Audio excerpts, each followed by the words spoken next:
So apparently, there's this thing on the custom card server where if you donate money or become a Patreon, you can get a special role which unlocks a new priority submissions channel where you can get your custom card reviewed and fixed in a matter of days rather than weeks or even months like it is with the regular submissions. This has apparently been available this whole time, and I only just found out about it recently.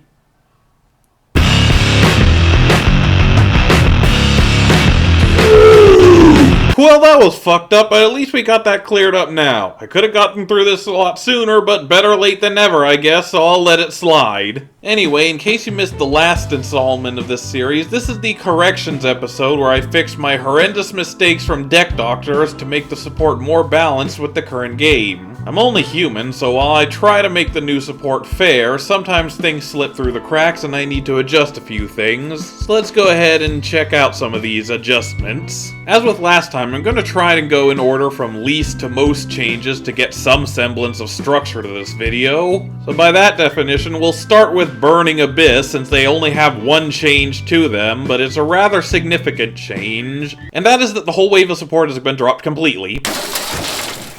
Yeah, I'm sure a few of you sharp-eyed viewers may have noticed that earlier, either by checking the official Deck Doctors lineup or by searching the new support cards themselves, but yeah, all 13 support cards that I made have been deleted and removed from the Deck Doctors lore. Despite what you may be thinking, this was not a result of petty vengeance on my part, but rather a consensus by the card adjudication team on the server that Burning Abyss was too good of an archetype to receive new support as is. Considering their almost legendary resilience throughout the years, and with the new Master Rule revisions, I'm inclined to agree. I'm personally fine with anything that buries this blasted archetype into the depths of obscurity, as evidenced by the fact I didn't even save any of the images from the dropped support.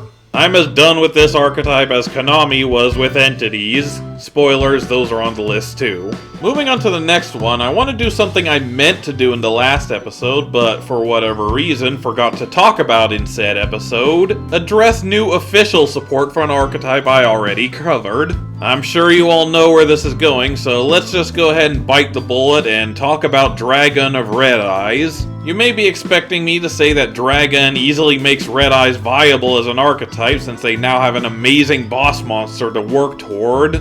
Well, sadly that's not the case. Yes, Dragon is a fantastic card that can easily win you the game on his own, but there's two small hiccups that get in the way between this card and actual Red Eye support.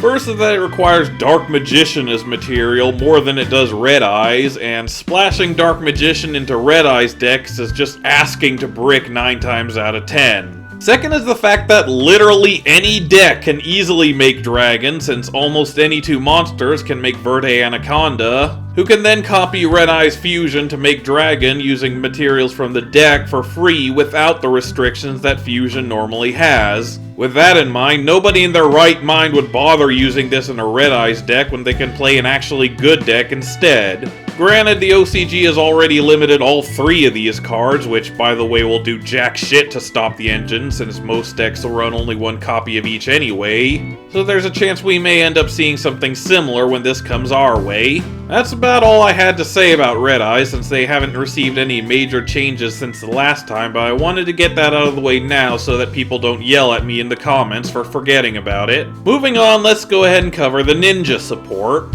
First, an apology. In the original video, I implied that Ninjitsu Art of Shadow Sealing wasn't worth running in a ninja deck. This was not my intention, hence why both deck profiles at the end ran this card in the video. What I meant when I skimmed over its effect was that its effect was the exact same as Black Dragon Ninja, a card which I did review and which is definitely a card you don't want to run. But because this one is a trap card as opposed to a level 7 monster with no protection or inherent summoning condition, it's significantly easier to pull off and does make some easy spot removal and disruption. I do still count this as a mistake as that wasn't made clear in the video, so I do want to apologize for that at least. As for the new support, there's not a whole lot of changes to note. The only notable ones are that RYUJI now locks out the extra deck from non-ninjas, similar to Yellow Ninja, and Green Ninja effectively hard once per turns any trap cards activated from your hand by her effect. Also, Dragon Transformation's pop upon leaving the field effect doesn't start a chain, meaning that it also can't be negated, and still goes off on the same turn it's activated. That one I count as more of an oversight rather than a balancing issue, since that was the intended purpose from the beginning, but regardless, it's still something to be fixed. And with those relatively minor tweaks, the ninja support has officially been approved on the server, so we won't be hearing from these guys anymore in this series. Feel free to try these out in the next server tournament, and let's see if we can make deck doctors go meta. Up next, we have the most fun archetype to say in the lineup, that being the Danger archetype. Okay, for the sake of my throat, I'm not going to keep doing that joke, but you get my point. Surprisingly, there actually wasn't that much wrong with the support I made. Aside from the minor PSET stuff, there's only two things that I needed to change. First is the fact that Mokele's effect to remove itself if you control a non-danger monster has been changed to a standard destruction effect, but like with Dragon Trans before it, it doesn't start a chain when it's not supposed to. The other effect that I had to change was Last Stand, and this was changed because I neglected to account for players trying to be cheeky in order to abuse the system. The Battle Protection effect now applies only to danger monsters as opposed to just any monster. The reason why this wasn't the case originally was because I thought that the activation requirements and the effect that prevents you from summoning non-dangers would have prevented there from being any non-dangers on the field to confuse this effect. However, I failed to take into account that a player could, in theory, chain an effect to the activation of this card that would summon a non-danger while getting around the activation requirements. Yes, it's an incredibly convoluted method and probably not going to happen, but because the possibility existed, I needed to clear up the confusion. There's also the fact that the player could take control of a non-danger monster on the opponent's field, which would be a lot more likely than whatever the fuck that was. But with that out of the way, the new support has been deemed balanced enough for the server's needs. So, approved then, right? Not exactly. See, while the adjudicator who reviewed the support approved it, one of the admins on the server vetoed it under the grounds that they don't want danger support of any kind on the server. I can understand if they don't want the danger engine to be even more abusable than it already is, but there's a really easy solution to that. Just don't support the engine! Make it so that any new support forces the player to play the deck pure by limiting outside support and splashability, or at the very least forces the player to play the deck the way it was intended. Which, in case you missed my video on the deck, and I'm sure the admin did, all of these support cards do that in one way or another. I'm currently in a hot debate with them at this point, and I don't intend to give up on this one like I did with VAs, but it's going to be a bit of a struggle to get it past the censors. If you want to make your voice be heard, feel free to join the server via the link in the description as usual, and let's see if we can put this Bigfoot to bed. Next up, we have surprisingly one of the newest installments on the series in the form of the Darklord support. So I made this video in late March as per my usual schedule, and not even 1 week after it came out, Konami announced a new wave of support that fixes a lot of the issues within the deck. In particular, the new level 4s are fantastic support cards that help the deck with a lot of their issues. Delight does what the condemned Darklords screwed up by giving them an extra tribute summon in order to get the tribute summon only monsters a lot easier. It also does so on a quick effect, which makes Morningstar's summon effect a lot more viable. Also, the fact that it also has a floating effect that combos well with said effect of Morningstar is nice, even though all it does is some decent stat reduction during the opponent's turn, which frankly doesn't do jack shit. Pleasure does a good job of setting up the only card in the archetype that naturally lets the deck plus, while also letting you get the necessary Darklords into your hand. However, since the aforementioned card is a trap card with a heavy activation requirement that also requires extensive graveyard setup, it's still going to be a chore to pull off consistently without an immense amount of luck in your opening hand. NEGRALI, let's face it, doesn't do jack shit for the deck other than simply being a level 8 with the Darklord effect, which is still nice enough to warrant running as extra bodies. Piercing damage on its own would be bad enough as a selling point in any deck, but considering this deck in particular has 2 easy nuke effects and 3 spot removal effects, this deck isn't going to be in a situation where it will remotely come in handy. Speaking of which, Lucifer does an amazing job as a boss monster for this deck, what with the blanket generic targeting protection for all fairies, the aforementioned nuke effect if you use Morningstar as fusion material, and the quick effect revival that both mimics and enables the Darklord effect. The problem with this card, because there absolutely has to be a problem, is with their fusion trap. Yes, you heard that right. Fusion Trap. Rebellious Darklord, not to be confused with Darklord Rebellion, is literally just polymerization for dark monsters that, for whatever reason, requires a discard of a Darklord monster in order to activate. Yes, it lets you gain life points equal to the attack of that discarded monster, but A, that's only going to at most equal 3 activations of the Darklord effect, and B, it requires way too many resources that the deck simply does not have. You could get around this, as usual, by using the Darklord effect, but not only does that require further setup, but that also bypasses the life point gain effect, meaning you'd be better off just running polymerization. I suppose it does allow you to activate it on the opponent's turn if you need to, which, if you're able to pull off the requirements for getting Lucifer's nuke effect off, would be a decent disruption. But that's an immense amount of setup that requires everything to go so perfectly that the deck essentially will never be able to pull it off. Despite this, as I mentioned earlier, a lot of the deck's problems have now been fixed, so I seriously had to debate whether I should drop this one too. However, after stewing on it for a bit, I decided that the deck still has enough problems with getting to its win condition despite now actually having one. Still, I did have to make some preemptive changes. I was briefly tempted, no pun intended, to drop Temptation altogether though, since Delight does functionally the same thing, but I ultimately decided to keep it since it can summon from the graveyard as well, which can allow you to recycle Morningstar if you need to, which you absolutely need to now.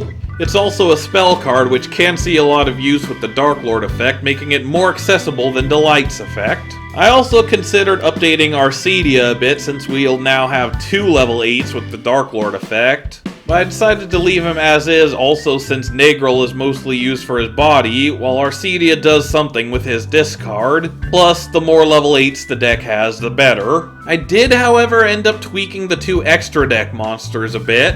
I removed the token summoning part of ISCAR's effect since it's now unnecessary with pleasure being a thing. And since the deck now has its own archetypal fusion, it would be stupid of me to leave JOAN as a strict contact fusion only monster, so I allowed it to be fusion summoned properly in addition to the contact fusion. Overall, I'm glad to see Konami putting some thought into these decks, even if the timing on this one was rather unfortunate, so I hope we'll see a lot more of this sort of thing in the future, just not quite so soon in the future. Now, going from one of the latest installments all the way to the earliest, we have the Guardian support here for another round.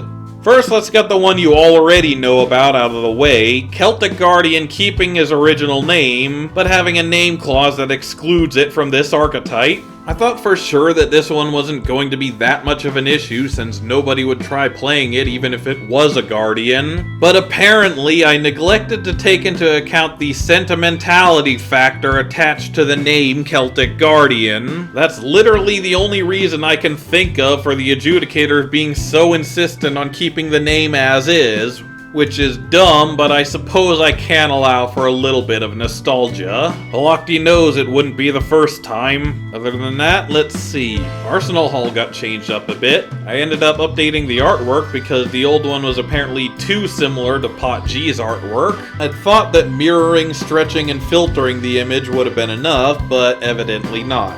So I decided to tweak it a bit by adding the other 2 Guardian equips into the mix as well. Let me know what you think about the finished product, because I actually think I did it quite cleverly. I also ended up tweaking the effects a bit. The first effect now requires specifically a Guardian to discard because it was deemed a bit too generic. The second effect can only be activated during your turn, but the protection does last through the opponent, so it still accomplishes the same thing, but it does limit the effect since there's still a 1 per turn, once per turn deal. And once a fucking again, we have Luminous and Penumbral Guardians back here again. Honestly, these two have caused so many problems for me and offer so little to the deck that I kind of regret adapting them to begin with. They've now been changed to a strict no-me fusion summon, meaning they can't be revived for easy token spamming, and said tokens also cannot be used as link material. Slightly redundant with the new rule revisions now, but there it is. Fortunately, I won't have to come back to them a fourth time because this wave of support has also been approved, alongside the other Guardian support. Yeah, while I was struggling to get this wave of support approved, another member of the server submitted and passed a wave of Guardian support cards before I could. Honestly, I don't know why he even bothered, since they're all basically reprints of the original Guardians and their equips with their effects swapped for some reason. None of that is going to do jack dick for anyone, but hey, whatever floats your boat. Fortunately, even between the two of us, we managed to come under the 25 card limit for new support, so I was still able to be approved for it anyway. Oh, and also Guardian of Golden Lands is a thing now, in case you wanted to splash Arsenal Summoner into your Eldritch deck for whatever reason. Now, I know this has gone on for quite a while, but we still have two more archetypes to go through. First of which is the Return of the Entities. Yes, I know I royally screwed up with them in the original, but I already explained that in the last update. It hasn't actually been re-reviewed yet, but there were a few changes that happened outside of the server that caused me to rethink a few of them. But before we get into all that, I need to correct a mistake from the original review. As it turns out, there is actually an existing main deck entity monster that I forgot to mention. Can you guess what it is? Well, if not, don't feel too bad about it. I didn't find out myself until the new EDO Pro pointed it out to me while I was doing research for this video. Mechanical Arc Fiend, a crappy normal monster support card from the mid to late Pendulum era, apparently falls under what would be the entity archetype due to its Japanese name containing this kanji, which correlates to what they use to identify entities. Obviously, you're not going to run this in an actual entity deck, but because it technically qualifies as an entity monster, as usual, I needed to fix Konami's fuck up. Now let's all just forget about this thing and move on. Well, actually, we're not moving on just yet because there's a couple more things we have to address before we get into the changes. First of which is Azathota's recent hit on the ban list. I think most of us would agree that this card cannot exist in the same format as the PK Rum card, since it turns into an instant complete lockout during the opponent's turn with any two level 4s. Personally, I would rather have Thought than the Rum card, but even without the Outer Entity boss monster, this deck will still survive. More important, however, is the introduction of the new Master Rule changes. This inherent mechanic adaptation automatically fixes the biggest problem of the archetype in that they can freely spam Fusion, Synchro, and Xyz monsters with impunity like they were meant to. However, because this has been fixed so easily in the game mechanics, there are a certain series of cards in the sport that now have become redundant. I'm of course referring to the Insignia continuous spell cards that I had cleverly come up with to circumvent MR4. With the rule revisions, these have become almost completely useless outside of gimmicky Exodia builds relying on Royal Magical Library, a card that I had already taken measures to avoid, so they even fail in that regard. Since they have since become completely useless, and to conserve deck space overall, I've decided to drop the three of them altogether since it wouldn't make sense to keep them around just because. But because I dropped them, I needed to change a few things in the archetype in order to accommodate this. First, and perhaps most important, is the spell card Call of the Entities. Since its activation requirements are now impossible without the insignia, I changed it to simply controlling an entity in the extra monster zone instead. Honestly, I'd considered dropping this too, since Forbidden Trapezohedron is viable again, and I may end up dropping this anyway, but I want to wait for the actual review before making the final call on that one. I also had to remove the interactions with the insignia cards from Night Gaunt and Cthulhu's effect, but since they also searched for and protected the entities themselves respectively, I didn't need to replace it with anything. While we're on the subject of Cthulhu though, I also exempted himself from his own protection effect, since having a 3400 boss monster that is both immune to everything, that also makes everything else immune to everything was a bit much regardless of how hard it is to summon. Because let's face it, somebody out there somewhere was going to find a way to turbo out 3 of these. And less insignia interaction and more rule revision adjustments, I also ended up changing Lukthu's effect on summon in that it bounces any one card on the field without having to move zones, since it doesn't now need to get out of the extra monster zone anymore to enable its detach effect. Lastly, upon further review, I decided to restrict Migo's first effect to the normal summon, since I figured getting easy access to fusion cards such as Super Poly or even Instant Fusion in this deck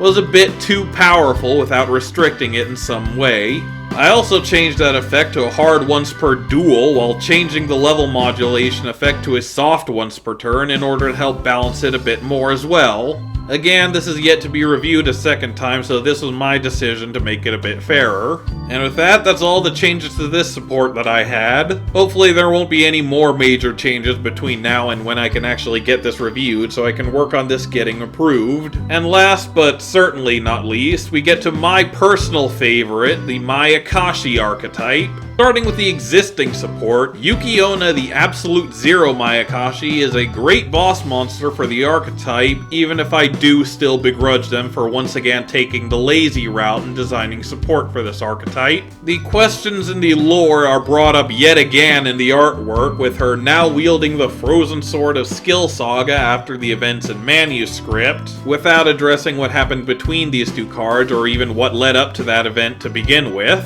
But the new effect negation it has plays really well with the intended playstyle of the deck, even if it still does target, and the banish effect negation can come in handy in some niche situations, such as mirror matches with other zombie decks, ironically enough.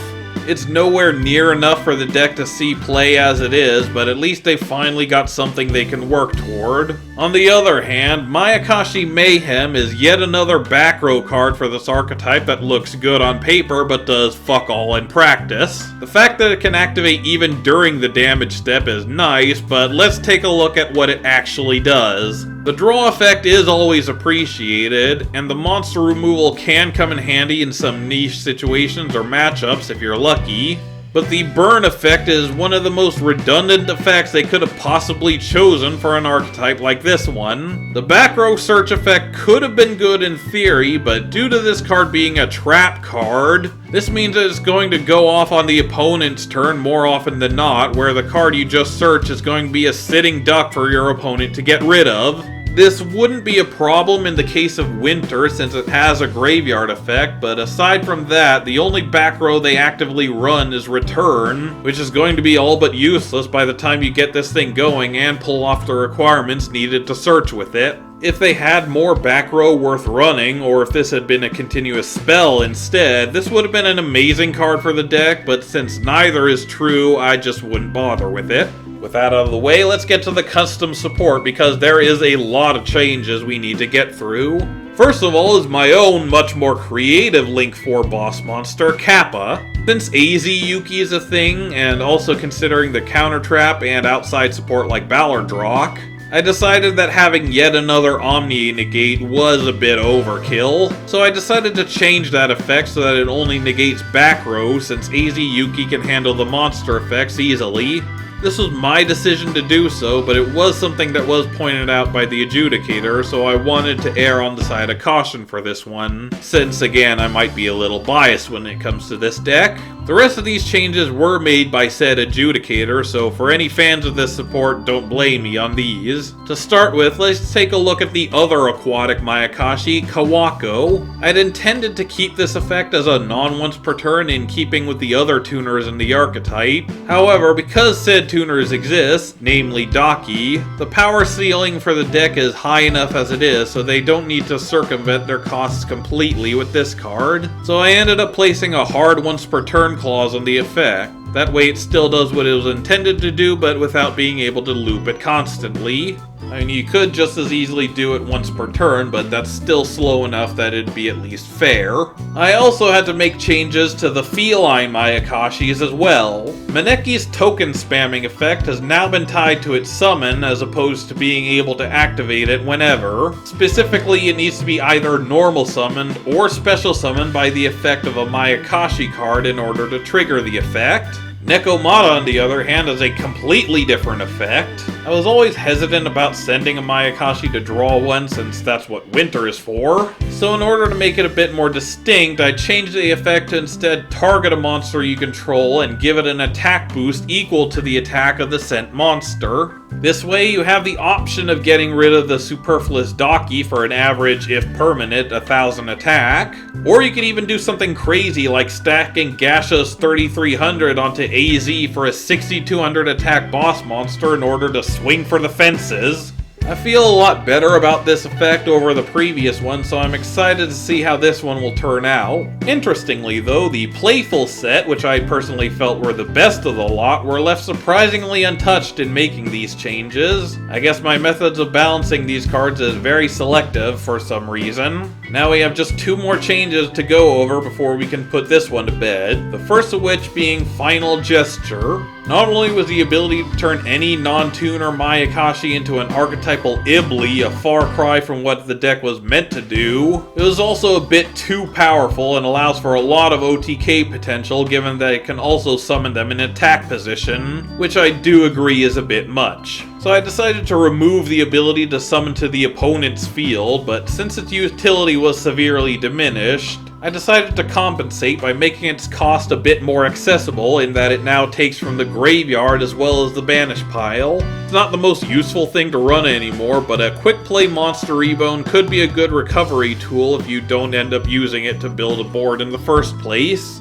The last change concerns the key card in their archetype, their field spell Yokai Shrine. The ability to turn any form of removal into a destruction is a bit awkward and does cause a number of ruling nightmares that, I admit, was a bit overkill. After much deliberation, I changed this to a trigger effect that mimics the revival effects of the Synchros by banishing 2 zombies from your hand and graveyard to special summon a Mayakashi Synchro from your graveyard when a Mayakashi is removed from the field by a card effect.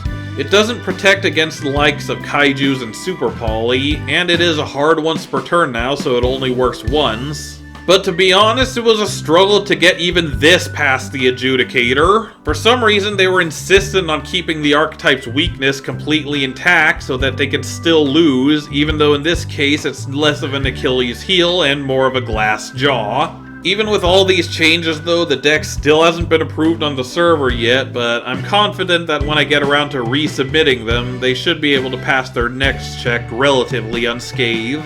And with that, we're finally done with this episode. I didn't expect it to be this long, but I had to get through a lot on this one. Hopefully the next installment won't be too far off with this new boost in speed, so with any luck we can get these caught up in time for the season finale, which, by the way, is getting scarily close in case you hadn't noticed. Regardless, thank you guys for watching, and until next time, don't get run over, and I'll see you guys later.